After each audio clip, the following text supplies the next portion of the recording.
Hi, this is Jason Kramer again with Twin Cities Homebuyers, and I recorded this short video to answer the question, how do I sell an inherited house?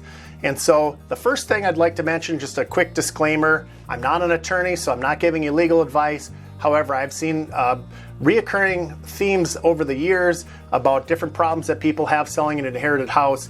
And so I'd like to share those with you. Hopefully they're a benefit and that type of thing.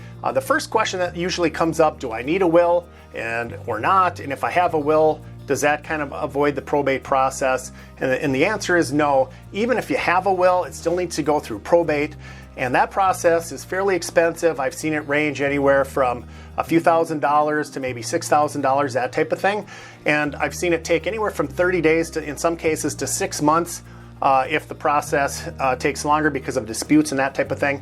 And so one of the ways that I've seen probate attorneys help people avoid that process is by doing a little planning. And you've probably heard the adage, when's the best time to plant a tree?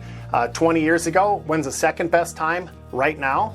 And so if you would like to try and take advantage of this, the best time would be to start planning before you need it and that type of thing. One of the ways that I've seen probate attorneys help people avoid the probate process is through trust. It's a little more expensive and that type of thing, but you can actually put the house in a trust, and then that entity would avoid that probate process. Another way that I've seen people do it is through a transfer on death deed. And that will allow you to actually transfer the property through that deed process and avoid the probate altogether as well. And so another quick question that I get is, I've got a power of attorney. Can I use that and sell the house after the fact? And the answer is no. The power of attorney actually goes away after your parents pass away. So even if you have a power of attorney, you still need to have a way to transfer that property into your name after they pass away in order for you to sell the property. And so the power of attorney, unfortunately, is not a good way to do that.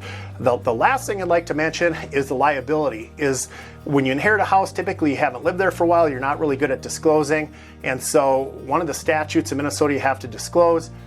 With us, we actually sign a waiver, allow to check the waiver box on the seller disclosures, and we actually sign an as-is addendum so that your liability is eliminated for the most part when you're selling a property that maybe you haven't lived in, you don't really know much about and that type of thing. You really don't want that liability, and so make sure you get an as-is addendum signed, and then the buyer would check what's called the waiver box of the seller disclosure requirements.